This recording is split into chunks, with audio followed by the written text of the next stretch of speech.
दा बर' film इन्डास्ट्रियावबो YouTuber जा actress जा एक्टर जा ओंखाम गोमाला मानोना नोङो $100 जाब्लानो 9,000 8,000खौ मोनखायो आमेरिका डलारा दा नों मोजां भिडिअ खालामब्लानो मोजां कन्टेन्ट खालामब्लानो बे लांगाबखा नोंनाव डाइरेक्ट आमेरिकानि बे डलारखौ सोहरगोन इन्डियान कारेन्सियाव सोलायगोन जुदि मोजाङै खालामोब्ला आरो नोङो सिंगारफ्राथ' मोनसे प्रग्रामाव नों 10,000 मोनब्लाबो माथो नङा होमबा मानसिफ्रा 5,000नि मावगासिनो दं मासाव मोनसे प्रग्रामाव 10,000 मोनोब्ला अनेक सोलियो जास्ट जिनिसखौल' मोजाङै लाबोनानै मोजां रायजोखौ एट्राक्टिभ खालामनो हानाय रायजोखौ एसे फुरथि खालामनो हानाय जानांगौ आरो दा एक्ट्रेस लाइनावनो बेबो बहाबा मोसाफैगोन बहाबा खनगोन बहाबा एलबाम लागोन बे फैसाखौ मोनबाय थागोन आरोखि दा खामानि मावनाया मोजां जाबानो फैसाखौ मोनो मा मावो बे आलदा खोथा खिन्थु खामानिया मोजां जानांगौ होमबानो मोनो आरोखि फैसाखौ बिदि बयखौबो खुलुमबाय गोजोनथोंसै लोगो मोनबाय थागोन बेफोरबायदिनो थेंक इउ आङो आथिखालनि जे सेंग्रा सिख्ला लोगोफोर जायहा साख्रि नागिरदों बा फरायफुदों बेखौनो आं मेसेज होनो सानो रावनिबो गाज्रि बुंनाय बा दुखु होनाय बा थुलुंगा मोनाब्लाबो जिबनाव साक्सेस जानांगौ कालसारावनो हक साख्रि बा नागिरनायावनो हक कन्ट्रेक्टर लाइनावनो हक बा एक्टर एक्ट्रिस प्रडिउसार जिखुनु खामानिखौ जोङो जिउआव लाया मानो गोसोखौ गोरा खालामनानै दावगालांब्लानो जों सानसे सहैथारगोन आरोखि खुनु हायै बुस्थु गैया मानोना जोंनियाव बांसिन दावराव दावसिया जायो माने थिखोलायनाया खम जायो आरोखि जे लिफ्ट खालामलायनांगौ गावजों गाव बे बिराद खम जायो बे कालसार लाइनावनो होन बे पलिटिक्स लाइनावनो होन बे माने साख्रि लाइनावनो फरायनाय जिखुनु बे जोंनाव बिराद खम बे बुस्थुआ हेल्प होननाय बुस्थुआ आरोखि जेनेबा नोङो मोनसे एनकारेजमेन्ट इज ग्रेटार देन क्रर मानि मोनसे थुलुंगाखांनाय बाथ्राया क्रर फैसानिख्रुइबो देरसिन आरो क्रर फैसाया बेनाव थानो हागौ जुदि बेखौ इउटिलाइज खालामनो रोङाबा बियो थाखाया मास मोनसेयावबो जोबगोन साननैयावबो जोबगोन दा ओंखायनो बे जे मोजां थुलुंगा मोननाय सुबिदा मोननाय बा लामा होनाय बे बिराद खम आरोखि जोंनियाव दा ओंखायनो जोंनि बिटिसिआव बा जोंनि अल आसामनि बर'फोरनि गेजेराव ओरैबायदिबासो साक्सेस जायो सासे सेंग्रा सासे सिख्लाया बे गावनो हारसिङै एखेबारे स्ट्रेट एखेबारे खाथां थांखि लानानै जुदि नाजाब्लासो बे एक्टरानो जा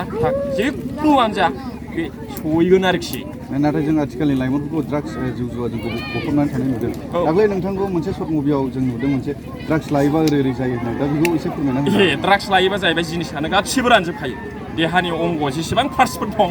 साफा राननानै बे जोबनायाव जलदब गोग्लैनानै थैगोन आरोखि मानो होनबा ड्राग्सआ ओरैबायदि बुस्थु बे रानज्रिंनाय बा हुस मोनै खालामग्रा बुस्थुसो बियो जेनेबा नोंखौ खर' जिनायखौ सुथेनोसै डक्टरा फार्मासियाव लांबा मा खालामगोन ड्राग्सखौ थुग्रोगोन बेयाव खुनु हुस गैला बे सेन्सलेस बा गाजोल सोयोना बिजि सोयो बे थाल मोनला दा बिदि बुस्थुसो ड्राग्सआ दा बेखौनो जुदि जायोबा सोबोबा बिनि देहाया सिलिंखार आरोखि एखेबारे हाबा लानो हायै अबस्थाबो जाहैगोन बेयो ओरैबायदि ड्राग्सआ दा ओंखायनो जानो नाङा बे बुस्थुखौ आरोखि बे न'खरबो सिलिंखार जागोन गावबो सिलिंखार आरोखि बे बुहुमखौ सि गुफुर जोमनानै थांग्रोनांगोन आरोखि बेयो थाबनो ड्राग्सखौ जानो नाङा आं खावलायहरबाय आरोखि अनेकथा इन्टारेस्ट लानो लाइन दं जोंहा जेरै कालसार गिटार दामनाय जेनेबा नोङो सम ट्रिप खालामनाय बा लेखा फरायनाय निउस पेपार फरायनाय बा एक्सारसाइस खालामनाय बायदि रोखोम जोंनाव गोबां लामा दं गावनि लाइफखौ इन्जय खालामनो थाखाय दामनायजों खननायजों मोसानायजों मुसुरनायजों गेलेनायजों गाव मोनसे फसायनाय टाइम पासनि जे इन्जयनि बे बुस्थुखौ बे खालामना लानांगौ नङाब्ला बे ड्राग्सआवनो थांगोन आरोखि ड्राग्स आरो जौआवनो गफबजोबगोन ओंखायनो गावबागाव मोनसे जे टाइमखौ पास खालामनो एबा खामायनायजों लोगोसे टाइमाबो पास जाफायोना बेस्थ' गैयाब्ला मानसिया गाज्रि हाबा मावनो सानफ्लाङो ओंखायनो बे बेस्थ' थानांगौ नों गेलेनायजों बा दामनायजों बा मोसानायजों बा बेरायनायजों जै बेस्थ' थाला जेनेबा सेंग्रा सिख्ला जिबन जोंनियाव बेस्थ'आ थानांगौ जेनेबा फरायनाय दा फरायखाला मानसिया बा फरायनायखौ गारबाय बा फरायगासिनो दं बा लेखाखौ मोजाङै फराया बेना जाहैबाय नोंना बेस्थ' गैला दा बेस्थ' गैया होनोब्ला बे मा मावगोन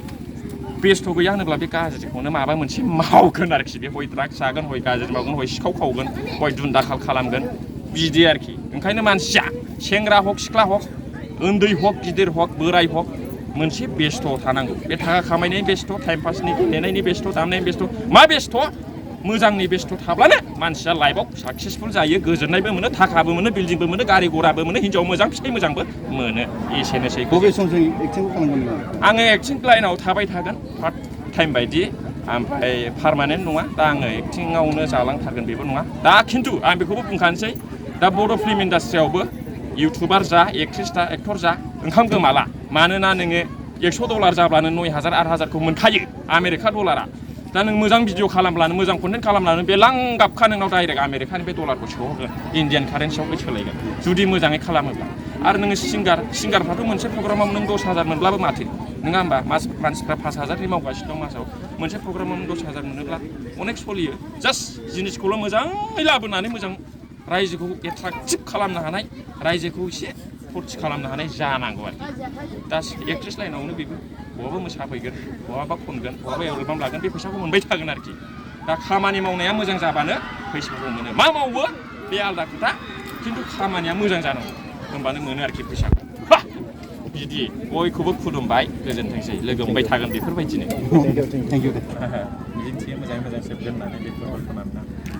दहाय नोंथाङा डायलग होदोंमोन बे डायलगखौ फंनैसो होनो हागोन नामा डायलगखौथ' सर्टकाट जागोन टाइमा मुभिनिखौ ससे मुभिनि डायलग होनोब्लाथ' गोबांथार दं जाहैबाय माखौ होनो मानो जायो आरोखि कारेन्टआव जाहैबाय आंना दा मैया हगारनाय बोरमा गाबनाय मोसौ गाबनायसो दङ बेखौनो लाखियो माने आंनि गोसो थोनायखौ माने आदा अनिला जोंना लाङो आरोखि फिल्माव जे माबा फिल्मनि नामानो जाहैबाय गोथार सिख्ला सायख'नाय पार्ट 2 बेयाव आङो मा बेबस्था खालामनानै हिन्जावखौ लायफिननो गेटसिमल' थांनो हायो नालाय बे बोरमा मोसौनि गाबलायो आरोखि दाख्लै जितु मिउजिक भिडिअ मोनसे बानायबाय थादोंमोन नोंथाङा माब्ला नुनो मोनगोन रायजो राजाफ्रा बेखौ 10 तारिखनि बेलासियाव नुनो मोनगोन कर'ना भाइरासनि मिउजिक भिडिअ आंनि प्रेक्टिकेल बसुमतारी इउटुब चेनेलावनो हगारनाय जागोन बेखौ 10 तारिखआव फुङाव हायो ना बेलासियाव हायो बेखौ हगारगोन आरोखि 10 तारिखआव फिक्स दा एडिटिंआव सोलिगासिनो दं कालार एडिटिंआव बोरमा मोसौनिबो गाबनो हागोन दा बोरमा मोसौनिखौथ' गाबथ'नांला ना चिरां जिल्लानि बे बालाझाराव आइजोफोरनि जे जोलुर बादायलायनाय बेहाय हांख्रायनानै लाबोदों कमेडियान खालामनो थाखाय दा माबायदि मोनदों गोसोखौ आं बिराद गोजोननाय मोनदों आरो बिथांमोनखौ हामबाय होयो आंखौ लेंहरनायनि थाखाय गोबांथार आर्टिस्ट दंमोन नाथाय आंखौ सायख'दों बिराद गोजोननाय मोनदों आरो लोगोसेनो जे हिउमेन फुटबल टुर्नामेन्ट बियो भुटान थिम्फुनि आरो जोंनि एभेलेन्स बड'लेण्डनि बिराद मोजां जादों खेलाया नायबाय आं खेलाखौ नायदों ना औ दा मा सानदों दा मा एक्टिं खालामगोन आङो बेयाव गान खनबाय आरो फंनैसो डायलग होबाय आरोखि